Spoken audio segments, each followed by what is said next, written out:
E aí, gente, tudo bem? Tudo jóia? Mais um sábado, vamos começar nossa aula de UX. Meu nome é Lígia Canelas, eu sou bibliotecária, sou arquiteta de informação, atuo com UX também. E hoje a gente vai falar da experiência de quem que usa, né, os serviços e produtos que a gente desenvolve? O usuário. Então vamos conhecer ele. A gente falou muito, né, desse usuário nas primeiras 3 aulas do nosso curso aí de UX. E é usuário para cá, usuário para lá, enfim, né? O usuário é sempre a pessoa que utiliza o seu produto, o serviço, certo? São todas essas pessoas. E aqui a gente sempre focou, né, em muito mais falar de unidades de informação, biblioteca, né, num segmento de acervos, arquivos, né? Por quê? Porque o nosso público do canal é constituído muito mais por bibliotecários, profissionais da área de informação. Então eu vou seguir no exemplo de bibliotecas aqui, porém tudo que a gente está falando você pode aplicar em outros segmentos, porque a gente está usando todo o conhecimento de base da área de X, então você consegue aplicar isso para qualquer área, restaurante, bibliotecas, enfim, qualquer outro segmento, tá bom?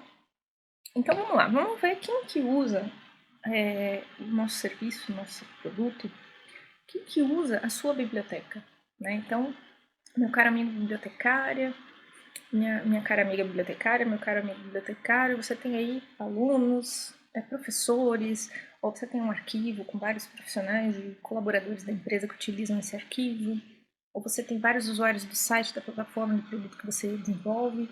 Quem são essas pessoas, né? Então, basicamente, hoje a gente vai aprender a conhecê-las, conhecer características, conhecer mentalidade, objetivos e como entendê-las de fato com maior empatia, né? Quais as necessidades que essas pessoas têm no seu dia a dia e principalmente o que essas necessidades têm em comum com o serviço que você desenvolve e como que a gente pode criar uma forma, né, de perguntar a ela, de entrevistar, de investigar essas características para a gente ter os melhores insights.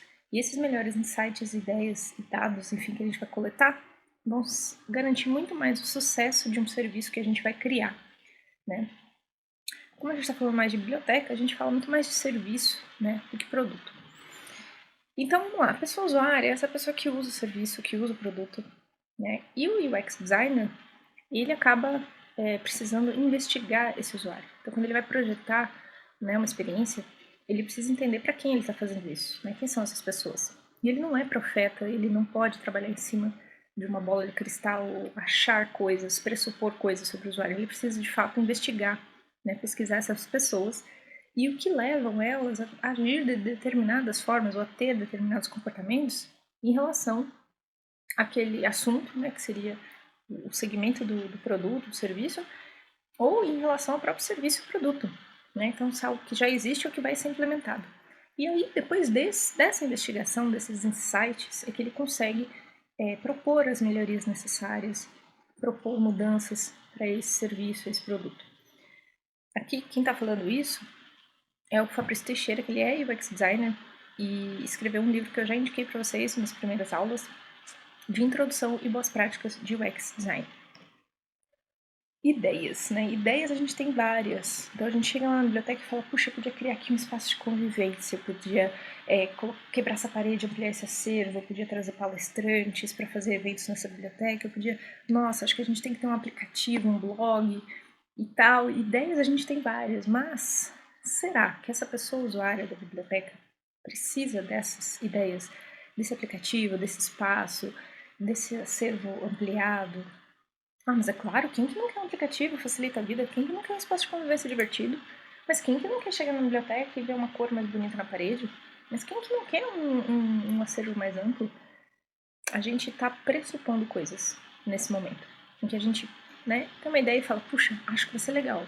Né? A gente está numa fase de hipótese, certo? De achar. Então, será que o nosso usuário precisa disso? Será que essa pessoa usuária ela vai curtir isso?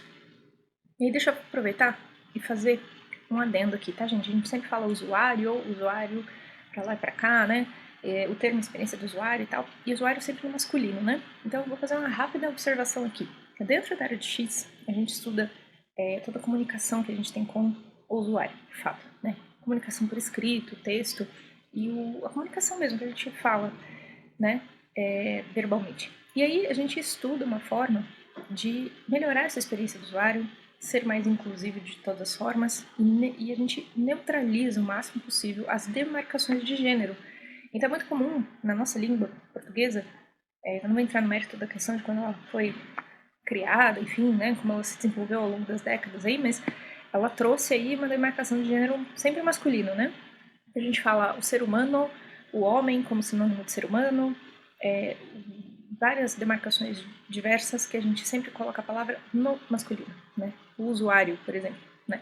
Quando a gente fala de um profissional, a gente fala profissional bibliotecário para se referir a todos os profissionais. Então, dentro da área de X, a gente tenta neutralizar o máximo possível dentro da gramática e da língua portuguesa, das possibilidades da nossa gramática e da língua portuguesa, neutralizar esse gênero, trazendo outras opções de fala. Então, no caso, quando a gente fala experiência do usuário, a gente pode falar experiência da pessoa usuária, tá?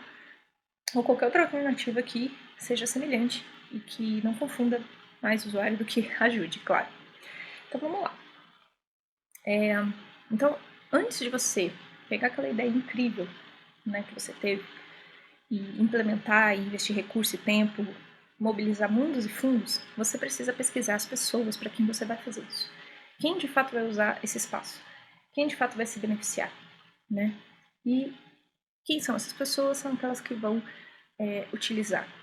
Você também não pode esquecer de alinhar com outro grupo de usuários importantes, que são os usuários que estão alinhando objetivos no negócio, né? Que são os gestores, que são os diretores executivos, enfim.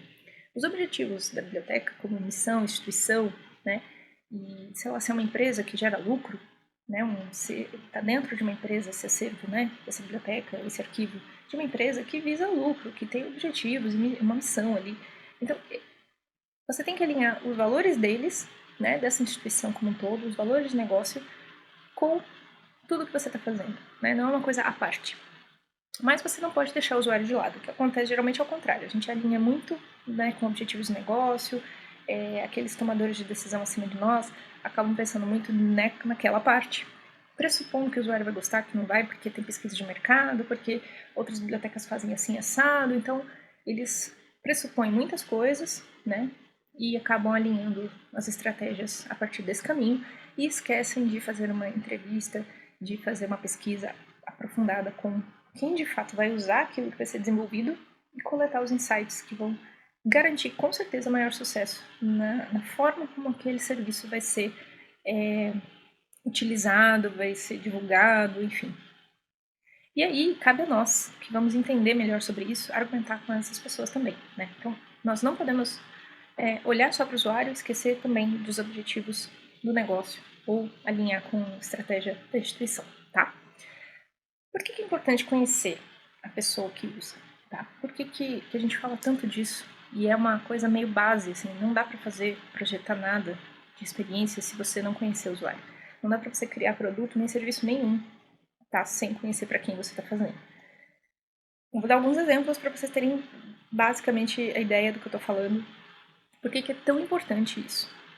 Então, eu trabalhei como bibliotecária escolar, né? Numa época, na verdade, que eu ainda não tinha me formado nisso, eu ainda estava cogitando ser bibliotecária, mas já estava atuando numa biblioteca escolar e a bibliotecária me deixava fazer várias coisas, me ensinou muita coisa, me deu muita autonomia lá.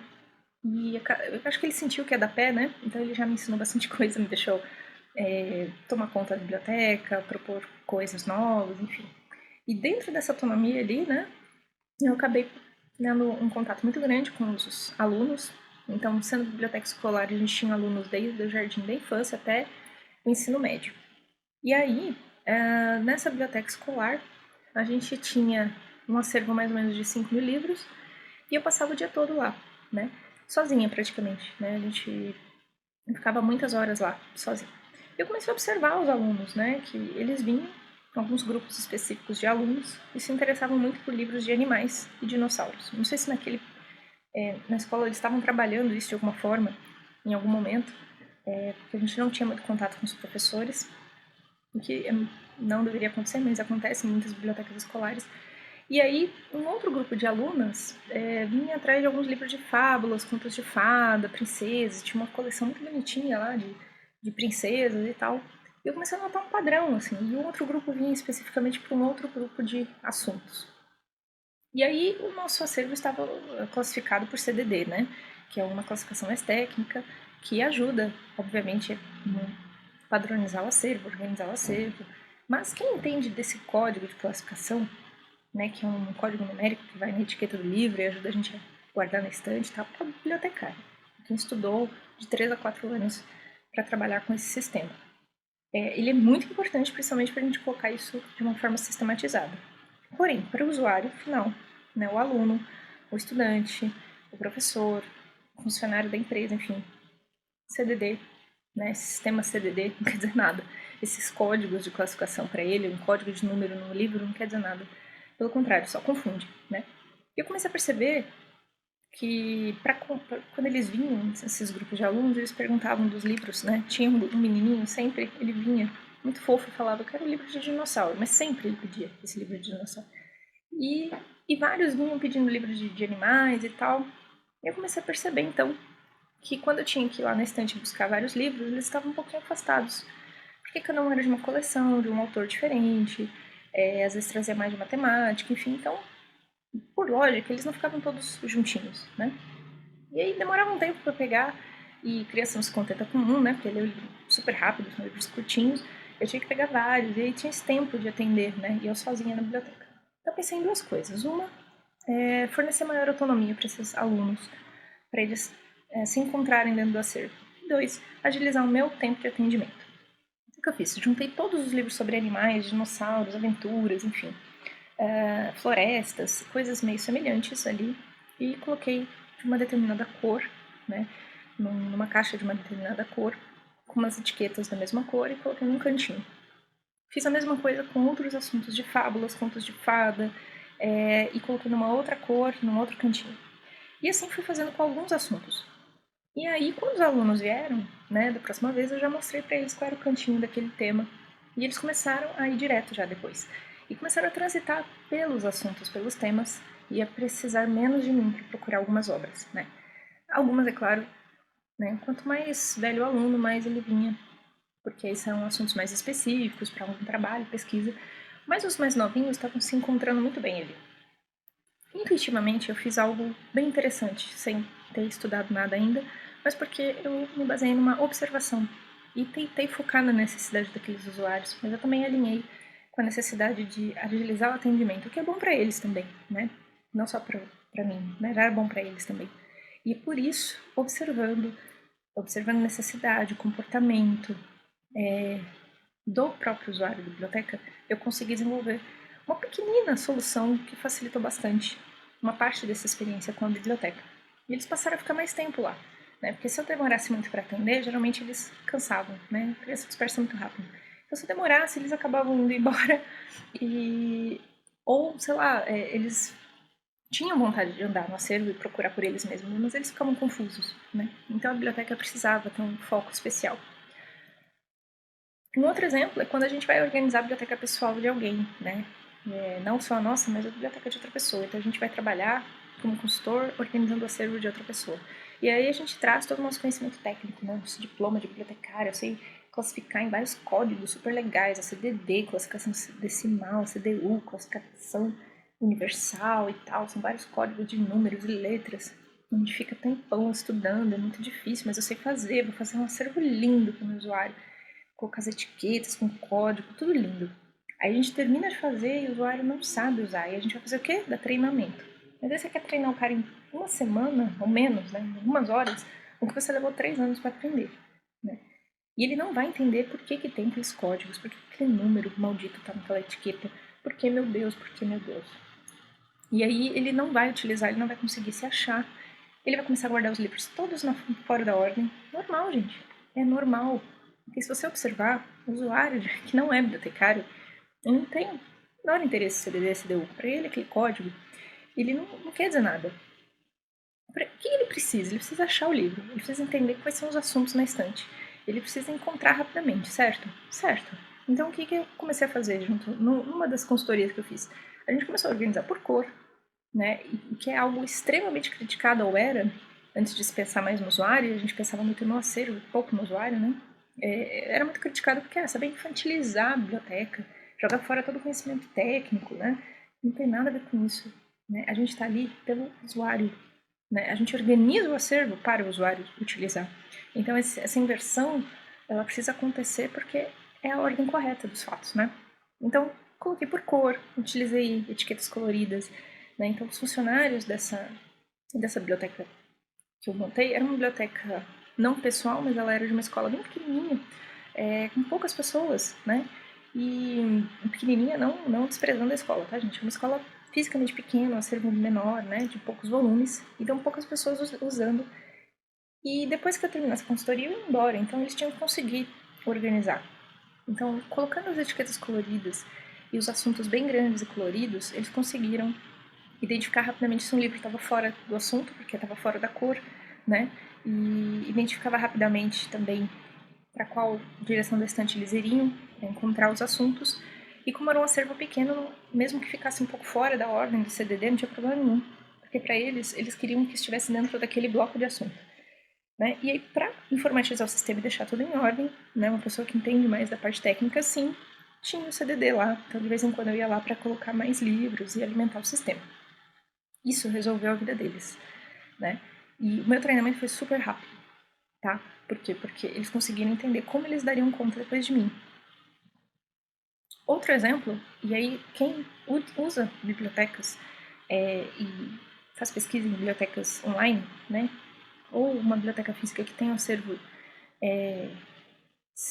que tem o sistema de busca informatizado, que é a maioria hoje, já utilizou um catálogo online de biblioteca, né? E vai saber o que eu estou falando. Então, quem não utilizou, é o seguinte, depois vai no Google e procura lá a Biblioteca Nacional. E você vai encontrar lá dentro vários acervos, né? E aí tem um catálogo geral ali que está informatizado, ou seja, toda a Biblioteca Nacional tem um acervo físico, né, que está lá no Rio de Janeiro. Dentro da biblioteca tem vários livros e obras e diversos tipos de obras. E os dados dessas obras e a localização dessas obras na estante estão registrados num catálogo informatizado. Então eu entro lá e é como se fosse um Google dentro da Biblioteca Nacional que me permite encontrar o que eu preciso. Aí eu descubro o livro que eu quero e está marcando em que estante ele está, para eu ir lá buscar. Né?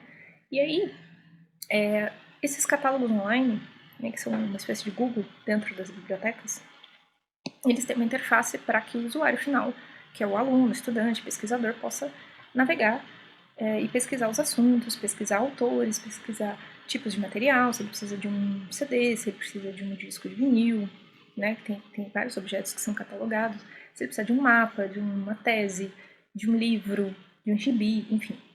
E aí, aqui eu trouxe uma imagem de uma interface, uma página inicial de um dos muitos tipos de catálogos online que são disponíveis. Esse é um das empresas que eu mais gosto, por isso que eu trouxe. E assim, tem uma interface aqui com uma busca, certo? Uma caixinha de busca.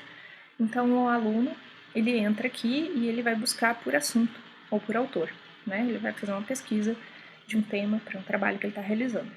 E aí, quando ele dá o buscar, obviamente vem todo tipo de assunto, todo tipo de obra que existe. Né? Então, se ele pesquisar ciência da informação, vai vir aí um monte de materiais, CDs, artigos científicos, mapas, mapas não sei, acho que não, mas teses e folhetos e livros, enfim, mil coisas. São 415 registros aqui. Ele não vai olhar 42 páginas. Né? E aí, o que ele faz? Ele vai filtrando, vai refinando essa pesquisa. Então, ele usa aqui os filtros à esquerda, certo? Quero só livro, quero só periódicos, quero só CDs de TCC, né, dos alunos. Vou filtrar por idioma, porque não me interessa nada que não esteja em português. E assim por diante, ele vai diminuindo a quantidade de resultados, tá? Ele vem aqui nos filtros. Então, vamos supor que esse usuário clicou em livro, daí já caiu de 400 para 106 resultados. Ainda assim, o que acontece? A gente começou a perceber lá na biblioteca que ninguém usa, né, alguns dos filtros, porque simplesmente não sabe o que significa. Então a gente começou a perceber durante o treinamento, né, que analítica de periódico, por exemplo, é um termo que ninguém estava entendendo o que é isso. E eu te pergunto, caro usuário que está aí do outro lado, cara pessoa, usuário, o que é analítica de periódico? Então, se você não é bibliotecário, não pode levantar a mão agora. Você é bibliotecário, você sabe, mas quem não é bibliotecário sabe o que é analítica de periódico? Né? Você entra numa biblioteca no Google, o Google traz algum tipo de filtro de trabalho analítico de periódico. Então, a pessoa vai lá no Google procurar o que é analítica, vai vir um outro significado, vai vir um monte de coisas diferentes e ainda assim ele não vai conseguir entender o que é. Então aqui a gente está trabalhando, identificando um recurso, um artefato de design dentro dessa experiência que não está se comunicando muito bem com o usuário. Então, o que acontece? A pessoa ela não identifica esse termo, ela acaba não usando, então ela não usa esses filtros, não entende para que serve, não entende o que é. Embora ela saiba o que é, na realidade ela não identifica por esse termo. Analítica de periódicos são artigos científicos, podem ser publicados em jornais, artigos, pode ser artigo de jornal, artigo de revista científica, né? Então dentro das bibliotecas de universidade tem bastante, né? Bibliotecas grandes, enfim, você vai ter várias revistas científicas com vários artigos. Então você pode procurar diretamente pelo artigo. Uma revista vai ter artigos de vários assuntos. Então a gente cataloga, classifica isso de forma separada. Analítica significa pedaço, parte, né? Parte de um periódico. Periódico significa uma publicação seriada, né? Como um jornal ou uma revista que ela é publicada em fascículos, em séries, mensalmente, sempre tem uma continuidade. E aí o que acontece? Tem o próprio periódico aqui, que é outro filtro. Se eu quiser só revistas, né, científicas, por exemplo, eu posso entrar aqui em periódico. Também algo que não estava sendo utilizado. Tá? Se não fosse um estudante do curso de biblioteconomia, ninguém usava esses filtros. O que resolveria aqui? Colocar um termo como artigo de revista científica, jornal, né? Qualquer coisa que o nosso usuário identifique. A gente faria uma pesquisa quais são os termos que ele realmente vai utilizar e identificar para ele poder realizar a tarefa dele. Então aqui a gente está trabalhando até com uma parte dentro do X que é mais focada em texto, né? Que é totalmente focada na experiência de comunicação textual, que é a área de UX Writing. Mas vamos voltar. Então, dei um exemplo de que muitas vezes um serviço, um programa, um software, um aplicativo, um ambiente é projetado, né, para uma experiência acontecer de uma determinada forma, porém, né, o programador, o designer, o UX designer faz, né, essa interface achando que é simples de usar, né. Então aqui a gente tem um exemplo da comida dos gatinhos nessa bancadinha aqui, linda, fofa, né. Então para nós humanos tá super organizado, lindo, porém quando o nosso usuário, que é o pet, vai usar, o gato usa da forma como ele entende, né. E isso acontece muito. Eu sei que aqui é uma brincadeira porque gato não pensa igual humano, mas a verdade é que a gente se depara com isso várias vezes. Tem uma porta que é de puxar, as pessoas empurram. Tem um balcão que é onde o funcionário tá, as pessoas dão a volta e vão para outro lugar que não tem ninguém. E por que as pessoas estão indo para lá se tá vendo que tem um funcionário aqui, né? Talvez não esteja claro que o atendimento começa aqui. E várias situações dentro de bibliotecas e outros ambientes acontecem e a gente fica, meu Deus, mas é tão óbvio. Mas é óbvio para quem?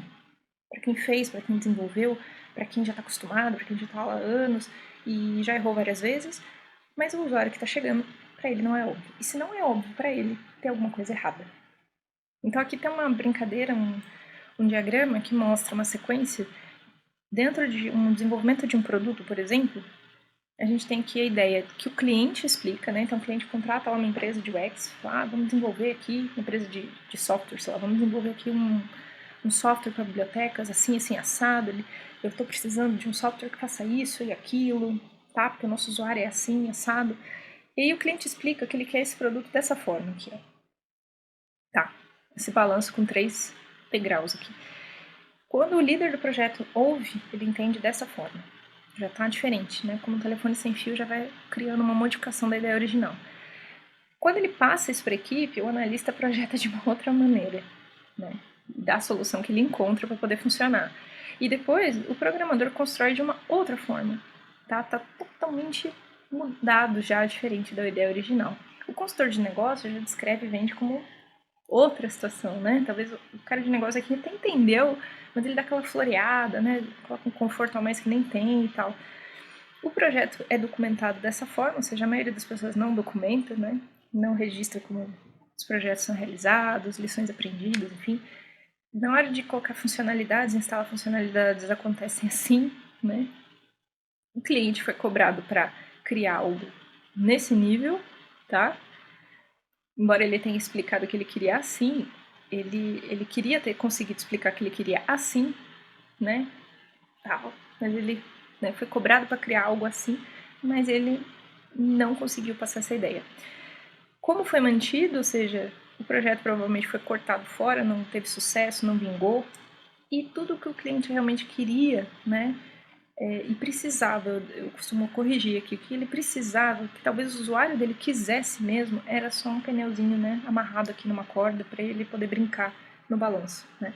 E assim, todo mundo que está envolvido no negócio, bibliotecários, auxiliares, usuário, o pessoal de marketing, o CEO, né, o diretor, o gestor, os professores, todo mundo vai dar palpite, vai falar, e cada um vai entender de uma maneira, isso acontece muito. E é muito importante que a gente coloque todo mundo na mesma página. Mas o mais importante é que, se você vai desenvolver um serviço, você precisa entender o que o seu usuário precisa primeiro. Sem entender isso, tem uma grande chance de você fazer qualquer outra coisa, menos o que o usuário quer, tá? E aí ele não vai usar. E o que a gente faz? A gente fala, não, mas aquela interface, aquele produto foi criado tão bem, a gente gastou tanto, a gente criou, nossa, como que o usuário não entendeu que funciona assim? Né? Tá tão perfeito, a gente até testou aqui entre a gente, os funcionários, todo mundo conseguiu usar. Não teve nenhum erro. A gente fez baseado em outras bibliotecas, todo mundo fez assim. Então, isso são o quê? São formas da gente pressupor coisas sobre o usuário. Novamente, a gente está pressupondo coisas, criando estigmas, né? Criando um mindset negativo, um modelo mental errado do que o nosso usuário precisa, baseado em achismos. E eu preciso que você pare com isso já e mude o seu mindset desse slide para o próximo agora. Porque se você não fizer isso, não adianta projetar nenhuma experiência, não precisa mais estudar o X. O que é um estigma? O estigma social é uma forte desaprovação de características ou crenças pessoais que vão contra as normas culturais. Alguém definiu aí normas e essas características das pessoas, que são pessoas autênticas, normais, são elas mesmas, elas estão indo contra uma norma que se projetou, que se criou, que se difundiu aí. Né? Então, vou dar um exemplo. Pessoas gordinhas ou um pouco mais com mais peso são pessoas que não têm saúde, né? Têm a saúde com algum problema. Pessoas magras são pessoas saudáveis. De onde vem esse estigma? Né? Não tem cabimento. Tem pessoas magras que podem ter vários problemas de saúde. Né? Não necessariamente elas estejam bem de saúde. Você não pode definir isso dessa forma. Né? E aí o que acontece? A gente faz isso com o usuário também, né? Com características culturais, religiosas, passamos até pelo preconceito, pela marginalização, discriminação, né? E diversas outras situações horrorosas que a gente acaba passando por alimentar estigmas, né? Cria estigma de que o usuário é burro, é preguiçoso, de que ele que não corre atrás, né? E aí eu tenho vários exemplos aqui, ó. Que o usuário deveria entender que aquilo é muito óbvio, que o usuário quer tudo na mão, né? Que o usuário não gosta de estudar, por isso que ele está pedindo ajuda, por isso que ele está enrolando para pesquisar, por isso que ele não vai na biblioteca. Eles estão aqui só por obrigação, porque, sei lá, está estudando, ou o funcionário é obrigado a ir lá no arquivo, ele nem gosta de ir lá, mas ele vai por obrigação. E aí a gente costuma dizer, nossa, mas para eles está muito bom isso aqui, né? Então, para isso que eles precisam, isso aqui é luxo, tá ótimo, né? Uma arrogância. E a gente diz, não tem mais o que fazer, o usuário que tem que correr atrás agora. Ele que tem que aprender, aí faz vários manuais, tutoriais, PDF, ensinando a fazer tudo. Mas não resolve o problema, e o usuário continua não utilizando, não engajando, né? E a gente diz, eles que corram, eles que aprendam. Nossa, tá 3 anos aqui nessa empresa, 3 anos estudando aqui nessa escola e não aprendeu ainda? Então, a gente coloca toda a culpa no usuário, né? E aí, isso é terrível, né? Isso é o fim. Não dá para fazer nada no X, não dá para começar nada se a gente não entender que isso tudo tá errado, tá? Isso é arrogância da nossa parte, né? Isso acaba com a empatia. E significa que a real necessidade desse usuário não está sendo atendida, tá? E o que acontece? O que é empatia? Não é eu tentar me colocar no lugar do outro, tá? Essa ideia é meio que mal interpretada. A empatia é quando eu conheço realmente o que o outro está vivendo, quando eu tento, eu me esforço o máximo possível, eu vou lá ouvi-lo, né, conhecê-lo, observá-lo, para entender o que ele está vivendo, o que ele está passando. Eu deixo que ele me fale o que ele está vivendo, o que ele está passando. Eu escuto o que ele está vivendo, o que ele está passando, o que ele precisa, o que ele não precisa. Eu muito mais escuto do que falo, tá? E a empatia é eu realmente querer, é ter essa atitude proativa de estar disponível para ouvir, para escutar, para não julgar, né? E absorver o que o outro está me passando. Não necessariamente para trazer soluções, ou não necessariamente para eu ter algo para dizer, mas para eu absorver isso de alguma forma, e criar um tipo de entendimento aqui mais empático, né? E quando a gente age dessa forma, falando que o usuário é burro, que o usuário é preguiçoso, a gente está fingindo que não está vendo um problema, que existe um problema, ele não está usando alguma coisa, ele não está vendo aquele comunicado na porta, ele não está puxando a porta da forma certa, ele não está vindo à biblioteca. A gente insiste em forçar uma solução goela abaixo, do jeito que a gente acha que está certo, né, baseado naqueles estigmas todos, e a gente só fica adiando a solução do problema. E o que acontece é que o usuário vai embora, decepcionado, né? Às vezes ele também não sabe, tá? Que ele sente que ele deveria gostar da biblioteca, deveria valorizar a biblioteca, porque ele também tem o estigma dele, né, de que se ele vai à biblioteca ele é inteligente, ele é mais estudioso, mas ele nem curte muito ir para lá, ele não sente a necessidade dele sendo realizada, atendida, e ele acha complicado, ele acaba indo atrás de outras soluções, como utilizando muito mais o Google ou qualquer outra coisa, menos a biblioteca. Por quê? Porque não está rolando, basicamente, tá? E aí não engaja, ele não vai recomendar aquela biblioteca, ele não vai entender a importância da biblioteca, e por aí a gente vai para uma história que a gente já conhece, né? De desvalorização da biblioteca, desvalorização das pessoas que trabalham lá, e aí isso gera um problema a nível país, né? E aí eu nem vou entrar nessa seara, porque a gente já sabe onde isso já deu, né? Nos últimos acontecimentos aí, do problema de não entender a importância de pesquisa, de uma biblioteca, enfim. E para resolver isso, então, vamos investigar essa pessoa. Você quer saber o que o usuário prefere? Por que ele não está fazendo? Pergunta para ele, tá?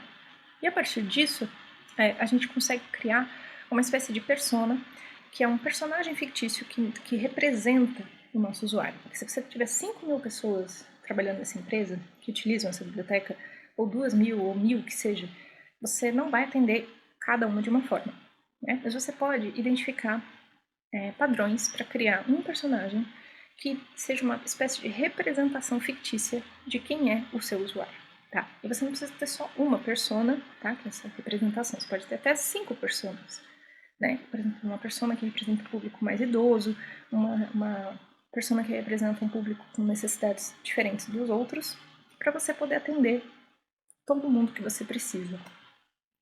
E a gente vai começar por uma pesquisa de campo. Vamos a campo pesquisar, entrevistar essas pessoas e vamos observar esses usuários. Como que a gente faz? Poxa, se eu tenho 5.000 pessoas, 2.000, 1.000, 100 que seja, eu não vou conseguir entrevistar todo mundo.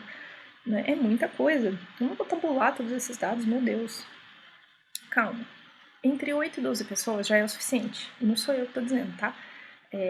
São especialistas na área de pesquisas, são pessoas que já realizaram milhões de vezes essas pesquisas, criam personas, aplicam no seu dia a dia, no seu trabalho, e depois ensinam como é que dá certo, né? Então, entre 8 e 12 pessoas é o que o nosso pai aí do design da interação fala, que é o Alan Cooper. Tem um material dele lá no Trello para vocês depois verem a fonte. Ele que definiu, né, e criou o conceito. Daqui a pouco a gente vai falar disso. Então, escolha ali entre 8 e 12 pessoas e defina as perguntas para uma entrevista, tá? Você vai basear essas perguntas em conhecer a mentalidade, objetivo, as prioridades dessas pessoas, né? Então, são perguntas que podem ampliar o uso fora um pouco do serviço que você está oferecendo. Você vai colocar um assunto um pouco mais amplo. Você vai analisar os atributos que são percebidos nas respostas dessas pessoas e que podem te ajudar a entender por que elas usam o serviço dessa maneira, né? E não daquela outra forma que você imaginou. Então, como esses atributos percebidos nas respostas estão alinhados ou se relacionam com a forma como elas usam o serviço, né? Então, se ela mora muito longe, talvez seja por isso que ela nunca chega a tempo de poder usar a biblioteca. Será que é uma questão de ampliar o horário? Será que é uma questão de cansaço físico extremo, em que ela preferiria ter algo em casa, online, né? Estou jogando um exemplo aqui. Depois você vai procurar nessas respostas, né, e nesses atributos, quais são os padrões semelhantes. E aí, o trabalho que o bibliotecário adora fazer, nós vamos agrupar por semelhança, nós vamos começar a criar grupos de pessoas com necessidades diferentes, grupos com pessoas que têm necessidades iguais, porém diferentes entre si, né? Então, um grupo precisa de tal coisa, outro grupo precisa de uma coisa um pouquinho mais para cá, e assim por diante. Depois, por que a gente vai fazer entrevista e não só um questionário, né? Não é ruim fazer o questionário, gente. Mas na entrevista, ela é mais interessante, principalmente para criar persona, porque ela te permite escutar ativamente o outro falando. E quando eu falo escutar, é para escutar mesmo, fechar a boca e ouvir. Ouvir, não ouvir, escutar mesmo, sem julgamento, demonstrando interesse, tendo empatia de fato, tentando compreender mesmo o que a pessoa está falando, o que ela vive, né? Fazendo perguntas abertas para dar o máximo de espaço para ela falar. E você ouvindo ela falar, você vai ter muito mais riqueza de insights e detalhes, né? Geralmente na entrevista você deixa ela falar bastante, responder tudo, e depois que a entrevista termina que você vai anotar. Você não fica olhando pro papel ou digitando no computador enquanto a pessoa fica falando, né? Como se a gente estivesse lá no SUS, né? Você fala o que você quer, o que você tá sentindo, a pessoa tá lá registrando as coisas e não tá nem olhando para você. Mentira, não é sempre que é assim. Eu tô com um estigma aqui.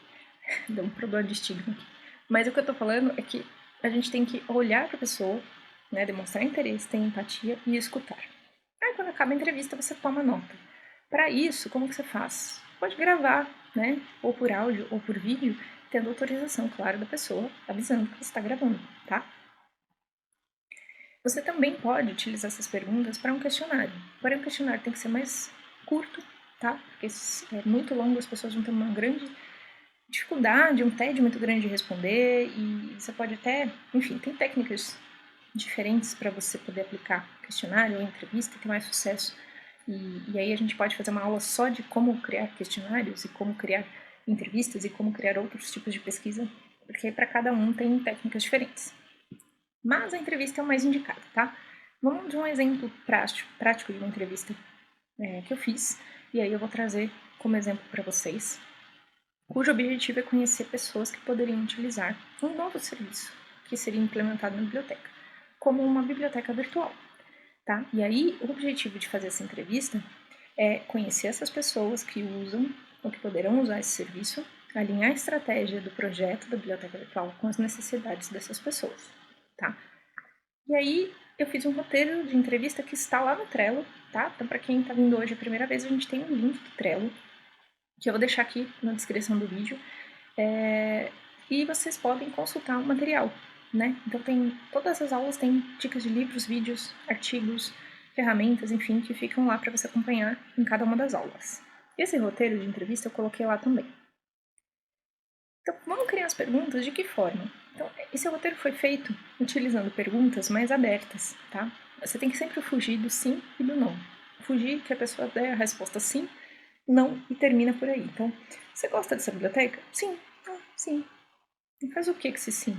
Ah, se é sim, então tá perfeito, não precisa fazer mais nada. Vamos embora, então. Esquece a entrevista. Muitas vezes você não está dando a oportunidade dela falar sobre a experiência para coletar os insights. Em vez de fazer perguntas do tipo que a pessoa vai responder sim ou não, você tem que fazer perguntas que ela possa falar sobre a experiência dela utilizando essa biblioteca, utilizando um determinado serviço, né? Qual a sua experiência em ambientes de estudo e pesquisa, que podem nem ser bibliotecas, tá, gente? Porque de repente ela diz para você que ela costuma pesquisar e estudar num outro espaço que você nem imaginou, que não é uma biblioteca, mas ela adora esse espaço por N motivos. E se você trouxesse isso, perceber um padrão, né, e trouxesse esses insights para sua biblioteca, você traria essas características positivas para a experiência dentro da sua biblioteca, né? Por exemplo, pessoas que comentam, né, por exemplo, quando você faz uma pergunta, qual tipo de serviço digital hoje que você gosta, que você adora usar, né? Comenta sua experiência usando esse produto que você gosta. Aí a pessoa fala Netflix, eu adoro Netflix.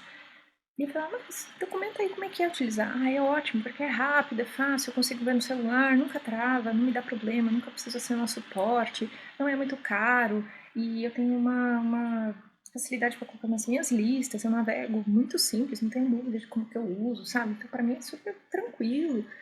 E aí você vai pegando esses insights, porque se a pessoa se sente feliz ao utilizar um serviço assim, é assim que ela tem que se sentir ao usar a sua biblioteca e essa biblioteca virtual. Você não vai transformar a biblioteca virtual num catálogo de filmes Netflix, mas essas características você pode trazer para sua biblioteca virtual, com certeza, tá? E aí você vai guardar sempre a sua opinião, o seu julgamento para você. Você nunca no meio de uma entrevista vai dizer, ah, nossa, você gosta de Netflix, que horror, você não deve gostar de ler então, né, que você fica vendo filme o dia inteiro. Pelo amor de Deus, se você já é assim, acho que nem é legal você fazer parte desse programa de entrevistas. Mas, assim, a sua opinião, o julgamento, ainda que seja para concordar e falar que legal, eu também, o ideal é que você guarde para você não influenciar a pessoa, né, a querer falar mais de forma que ela agrade você e mais que ela seja sincera, que ela fale a verdade. E nunca pergunte, você gosta da nossa biblioteca? Você gosta do nosso produto? Você gosta de usar o nosso serviço? Porque, na verdade, você está colocando a pessoa numa condição de, se eu falar que não gosto, ela não vai ficar feliz. Ou se eu falar que eu gosto só para agradar e não for verdade, ela vai se sentir desconfortável. Então, deixa ela comentar sobre a experiência num todo, deixa ela muito à vontade e diga a ela que, na verdade, o objetivo é coletar todos os feedbacks possíveis para melhorias, né? E de preferência, coloque alguém para fazer essas perguntas que não seja, sei lá, alguém tipo o dono da biblioteca, né? O gestor máximo da biblioteca, que poderia se ofender, que a pessoa poderia ficar meio assim, né? Uma pessoa mais neutra. Tipo, não importa se você falar mal, né? Eu vou coletar os insights, não vou botar o seu nome, fulana falou que a biblioteca é ruim, hein? E aí, bota a multa lá pra ela, não empresta mais livro pra ela não, porque ela falou que é ruim. Tem gente que tem essas ilusões, então deixa alguém mais neutro para fazer essa pesquisa, né? Ou se coloque nessa neutralidade ao fazer essa pesquisa. Depois você muda essas perguntas, né? Por exemplo, você gosta da nossa biblioteca? Muda para algo mais aberto. Então fale sobre a sua experiência, sobre espaços em que você utiliza para estudar e pesquisar. Pode ser a sua casa, pode ser, né? Que é o que eu comentei. De repente ela vai trazer insights bem legais. Não exagere na quantidade, fazer muitas perguntas, nem para questionário, nem para entrevista, né? E não interrompa as respostas, né? Você pode até direcionar se algo fugir muito, assim, né? Porque também não pode levar muito tempo, mas você vai direcionando sutilmente. Entendi, você comentou tal coisa, aí já vai para aquela pergunta que é daquele assunto, né? Mas evite cortar a pessoa, né? Principalmente no meio de uma explicação bacana.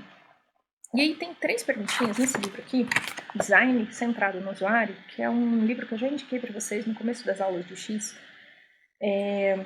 que ele fala que ao criar personas é legal fazer 3 perguntas bem interessantes para você deixar a pessoa falar sobre produtos e serviços semelhantes que ela usa para você coletar um insight do que ela considera como bom, né, como experiência positiva. E a pergunta é, cite o nome de um dos seus produtos preferidos, por que ele é melhor que os outros? Né? Um produto ou um serviço preferido. Independente, gente, de ser de biblioteca, de ser de qualquer coisa. A pessoa vai falar, eu gosto de ir no supermercado extra. Por quê? Porque lá é isso, porque eu me sinto assim, porque não sei o quê, porque não sei o que lá, e vai coletando. Porque se a experiência lá é positiva, você tem que trazer os insights para fazer uma experiência positiva, independente de onde seja. Qual produto que deixa você mais frustrado e por quê? Da mesma forma, então, agora o contrário, o que você odeia? Qual lugar que você odeia? Que você não consegue realizar as coisas, né? Por que isso te deixa frustrado? Aí a pessoa vai falar. E depois, se você pudesse criar o aplicativo, ou um serviço, ou um ambiente, né, para ajudar você a pesquisar e a estudar melhor, como que esse ambiente seria? Como esse produto seria? Como esse serviço seria? E deixe ele falar, criar o que ele imaginar, e aí colete esses insights. Bom, fizemos uma pesquisa, tá lá o roteirinho no Trello para vocês verem, e aí eu comecei a coletar, né, as informações das pessoas. Eu comecei a identificar o quê? Respostas que se repetiam para definir alguns padrões, né? Que a ideia é criar uma personagem, uma persona que represente todo mundo. Então eu identifiquei que a maioria eram mulheres solteiras, entre 20 e 50 anos, que gostavam muito de ler e de música, moram em São Paulo, leem muitos livros em PDF, tá? Conteúdos gratuitos na maioria, trabalham fora, estudam, são preocupadas e cansadas com o uso excessivo de internet, então esse uso incomodava bastante elas. Gostam de hobbies geralmente culturais e artísticos, gostam de Netflix, Spotify, Facebook, Twitter, o Reset Tech, que é um aplicativo de receitas que eu não conhecia, fiquei conhecendo, achei bem legal. Frustração. Elas se sentiam muito frustradas quando a navegação é ruim, quando as letras são pequenininhas, elas não conseguem ler e o PDF não se adequava na tela, né? O bom é quando... O que elas consideram bom, uma boa experiência? Quando é bonito, é fácil de usar e tem uma boa navegação. Então, são palavras que vieram diretamente da boca das entrevistadas, certo? E aí eu identifiquei esse padrão. Também posso usar para minha persona outras pesquisas. Claro, pesquisas de benchmarking, pesquisas do Google Analytics. Se eu já tenho uma biblioteca virtual, se eu já tenho uma plataforma, um site, como que essas pessoas estão acessando, quantas acessam, por quê, qual horário, de onde elas vêm, né, dados demográficos, pesquisas de mercado que já existem sobre o uso de bibliotecas virtuais, preferências das pessoas, tudo isso soma. Você une tudo isso sem esquecer a pesquisa direta do usuário, né, e pode criar sua persona a partir disso. O Google Analytics, por exemplo, ele é mais focado para medir e monitorar o desempenho de sites, tá? Então, só para quem por acaso não souber o que é, então é uma ferramenta gratuita do Google e você pode monitorar, mensurar o número de visitantes, acessos, dizer de onde eles estão vindo, o horário que eles acessam, enfim. Agora sim, temos resultados palpáveis e podemos analisar e criar uma persona, certo? Então vamos lá. O conceito de persona, quem criou isso aí? Bom, foi o Alan Cooper, que ele era um designer e programador de software lá na década de 80, e ele foi considerado o pai do design da interação, entre muitas outras contribuições que ele deu. Ele também criou o Visual Basic, que acho que ninguém aqui conhece, mas é algo mais antigo.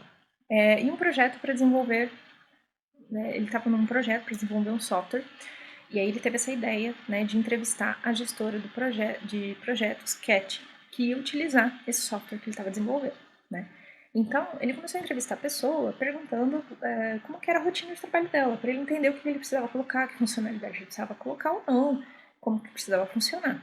E aí ele começou a imaginar, toda vez que ele tinha que resolver um problema para aquele software, ele imaginava a Cat.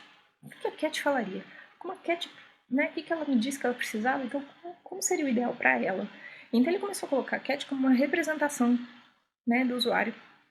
E ele acabou criando a primeira persona, né? Só que esse nome mesmo só foi conceituado dessa forma, acho que em 98, 99, tá? Tudo que ela precisava que o software fizesse, que ia melhorar o trabalho dela, eram insights para o Alan Cooper poder utilizar no desenvolvimento. E assim, então, surge a primeira ideia de persona. Vamos voltar à nossa persona, então? A gente coletou aquelas informações, né? Mulher entre 20 e 50 anos, que gosta de hobbies mais culturais e artísticos e tal. A partir disso, a gente criou uma persona, né? E aí, o importante é você dar um nome real. Não usar foto de bichinho, nem de personagens que já existam, mas usar uma foto de uma pessoa, tá? Porque você consegue imaginar alguém de verdade, você consegue ter mais empatia quando você olha para esses dados e vê a foto da Maria Luísa. Essa é a Maria Luísa, ela representa de fato alguém, né? E não é um bichinho, não é um personagem muito distante da realidade. Então aqui, eu peço desculpas que a imagem não ficou boa, mas depois eu vou disponibilizá-la numa resolução melhor. A gente consegue identificar alguns pontos importantes. E a persona ela precisa ser documentada de uma forma bem objetiva do jeito que está aqui. Foto, nome, dados bem objetivos como idade, o que ela faz, né, de trabalho, ou o que ela faz durante o dia, se ela mora com a família, de onde ela vem, né, estado, cidade. Um pouco de dados referentes à sua personalidade, se ela é mais introvertida, se ela é mais extrovertida, se ela é mais intuitiva, se ela é mais, assim, exigente, né, ou intransigente. Quais são as motivações dela, né? Ela se sente com muito medo, insegurança, ou ela socialmente ela é bem desinibida, bem engajada socialmente. O que ela gosta de fazer? Os hobbies principais. Ela gosta de ler, de trabalhar, estudar, lembra da nossa persona? Então ela é estudiosa, ela valoriza muito o estudo, isso aparece várias vezes, né? Ela curte artesanato, música, cultura, literatura. Quais os objetivos? Ela está finalizando o mestrado, ela quer morar fora do país, quer casar e ter filhos. São outras coisas que foram aparecendo em outras respostas. Frustrações, né? Ela é muito preocupada com o uso excessivo de internet, ela já desativou várias notificações, então assim, ela está cansada, frustrada com esse excesso. Ela fica irritada quando a navegação durante uma leitura digital é ruim, as letras estão pequenininhas e o PDF não se adequa. Ela gostaria que tivesse um recurso para poder emprestar livros digitais, né? Então você compra e pode emprestar para alguém ler durante um tempo. Por quê? Porque você paga quase o mesmo preço de um físico e não pode emprestar para ninguém, né? Então, questão de segurança, de economia, né? Bio, uma pequena descrição de quem ela é, né? Como o nosso perfil no Instagram e no Facebook. Então aqui, adora sair para fazer caminhadas, levar seu cachorro para passear, acredita que quando a internet é bem utilizada com equilíbrio representa uma vantagem, em excesso é ruim, ela estuda e trabalha, precisa ler sempre, porque ela estuda, né? Precisa sempre ler e também para o trabalho. seja capítulos ou livros na íntegra, tudo isso aqui, gente, apareceram nas respostas, tá? Então, às vezes ela precisa do livro inteiro, às vezes ela precisa só de capítulos. Aí ela prefere comprar os livros mais importantes, e o que não é tão importante, ela pode ter livro digital ou um PDF. Então, quando é muito importante, ela quer ter o livro físico, porque ela pode anotar a lápis. Ela se sente melhor anotando a lápis. Ela não gosta do sistema de anotação dos livros digitais. E aí, muitas coisas aqui. Gosta de usar o Kindle, pela usabilidade e tudo mais. O que ela gosta em marcas, né? Spotify, Netflix, né? Canais preferidos que ela costuma ler e seguir, né? Bibliotecas públicas, Amazon, UOL Notícias e Revista Piauí. Então aqui a gente tem um apanhado de quem é a Maria Luísa. Então quando eu for desenvolver todos os meus projetos focados nessa biblioteca virtual, eu vou lembrar de quem? Da Maria Luísa. Se a Maria Luísa vai usar, se ela vai gostar, se a necessidade da Maria Luísa for atendida, eu estou atendendo a necessidade do meu público, né? As personas nos fornecem uma maneira precisa de pensar e comunicar sobre o comportamento dos usuários, como eles pensam, o que eles desejam realizar e por quê. Quem diz isso é o próprio Alan Cooper. Aí eu trouxe a fotinha dele aqui, super simpático. A persona, então, também tem uma outra definição que eu gosto bastante, que é do Vitor Peçanha. Ele é cofundador da Rock Content, que é um portal e uma universidade incrível, uma das maiores produtoras de conteúdo e maiores referências na área de marketing de conteúdo que eu conheço. Persona é um personagem semi-fictício, né, porque ele é baseado em realidade, mas ele também é fictício, baseado em dados reais, que representa o cliente ideal de uma marca, e também conhecida por buyer persona, ou avatar, né? O seu objetivo é criar um perfil que sintetize as principais características do cliente, para que a marca consiga criar estratégias alinhadas ao seu público e capazes de atender suas demandas, né? Eu sei que o bibliotecário adora uma citação, por isso que vocês que são meu público, eu trago essas citações para vocês. Brincadeira. Bom, a quantidade de personas que você pode fazer não é só uma, tá? Você pode fazer entre 3 e 5 no máximo. Mas, Lígia, público-alvo e persona não é a mesma coisa? Se eu já sei o público-alvo, para que eu preciso fazer persona? Não, não é a mesma coisa. O público-alvo, ele tem um recorte maior da população, tá? Eu vou mostrar um exemplo. Então, o público-alvo traz dados generalistas, uma visão muito ampla de um grupo de pessoas. Então, vamos ver. Um público-alvo, de exemplo, mulheres e homens entre 25 e 65 anos, com ensino superior completo, recebem salário entre 5 e 10 mil reais e concentram-se na região sudeste do Brasil. Tá? Aqui eu tenho um grupo enorme de pessoas, porque entre 25 e 65 é bastante gente. Gente com ensino superior completo no Brasil, muita gente. Que recebe salário, também deve ser muita gente. E a região sudeste do Brasil também é enorme, quer dizer, tem um recorte bem amplo, tá? Diferente disso aqui. O Roberto Sorman, tá? Ele tem 65 anos, é de Salvador, Bahia. Ele é do perfil inovador, ele gosta de jazz, de massa, de viajar. Ele é consultor de GED, né, de gestão eletrônica de documentos. Ele quer mochilar, ele gosta de viagem, né? Ele quer mochilar com os filhos, prefere conteúdos mais curtos, prefere vídeo do que post. Tá sempre ligado no LinkedIn, no YouTube. Então, assim, pro Sorman, compensa fazer uma coisa focada em Instagram? Não, porque ele não usa, né? Compensa fazer alguma coisa em artigos longos de texto? Não, porque ele não vai ler, né? Então, se esse é o perfil, eu tenho que focar para ele, né? Seja o meu objetivo qual for. É isso, gente. Eu dei uma corridinha, eu falo mais rápido, porque eu sei que depois vocês vão usar o aceleradorzinho mesmo, né? Porque todo mundo vive sem tempo. E é isso, acabamos a aula hoje. Se você gostou, então, do nosso tema de hoje, vou pedir para você não esquecer de clicar aqui embaixo no OK, gostei, né? E se inscrever também no canal para você ficar sabendo depois dos novos conteúdos que a gente vai postar.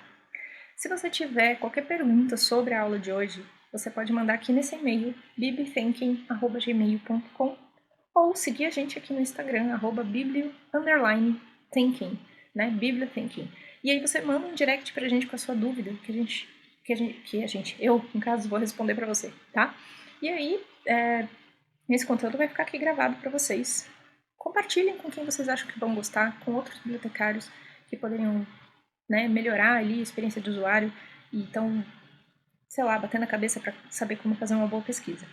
Não esqueçam de olhar lá no Trello os conteúdos, tá? Tem dicas de livros, de vídeos e tem o roteirinho da entrevista para vocês verem como é, tá? Também deixei uma ferramenta muito bacana para gerar automaticamente aquela persona naquele template que eu mostrei na foto. que chama Extensio. Eu deixei lá o link para vocês também, tá? Entre outras coisinhas interessantes. Então é isso, gente. Obrigada por estarem aqui hoje curtindo essa aula. Eu espero que vocês tenham uma ótima semana. Até mais!